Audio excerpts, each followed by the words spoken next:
সেদিন সকলের সামনে ক্ষমা চেয়েছিলেন ফারহা খানের কাছে।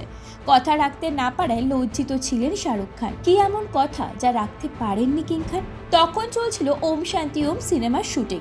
দিনটা ছিল প্রথম শুটিংয়ের, আর শুটিংয়ের কল টাইম ছিল সকাল 8টা। সব কিছু ঠিকঠাক থাকলেও এই কল টাইমটা সবটা ঘেটে দিল। শাহরুখ ফ্যানরা এটা খুব ভালো করেই জানেন যে কখনোই সকাল করে ঘুম থেকে উঠতে পারেন না কিং খান, আর এই দিনও ঠিক তাই হয়। যথারীতি কল টাইম অনুসারে সকলেই সেদিন সেটে উপস্থিত হয়েছিলেন, আর প্রথম দিনের শুটিং থাকায় সকলের মধ্যেই একটা আলাদা উত্তেজনা ছিল। কিন্তু সবার সব উত্তেজনায় জল ঢেলে দেন বাদশা নিজেই। সকাল 8টা থেকে সকলে অপেক্ষা করতে থাকলেও বেশ কিছুটা দেরিতে পৌঁছান শাহরুখ খান, আর তারপরই মৌখিক যুদ্ধে জড়িয়ে পড়েন ফারহা খান এবং কিং খান। রেগে গিয়ে সবার সামনেই শাহরুখকে প্রশ্ন করেন, এটা কি হলো? শাহরুখ খান কোনো প্রতিবাদ না করে ফারহা খানকে বলেছিলেন, তিনি তো জানতেন যে কিং খান সকালে উঠতে পারেন না, তাহলে শুটিংয়ের কল টাইমটা কি 10টায় রাখা যেত না?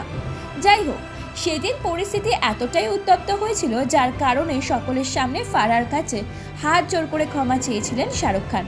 এমনকি মেকআপ রুমে গিয়ে শ্রেয়াস তালপারের কাছেও ক্ষমা চেয়েছিলেন তিনি। ব্যুরো রিপোর্ট, ভারত সমাচার।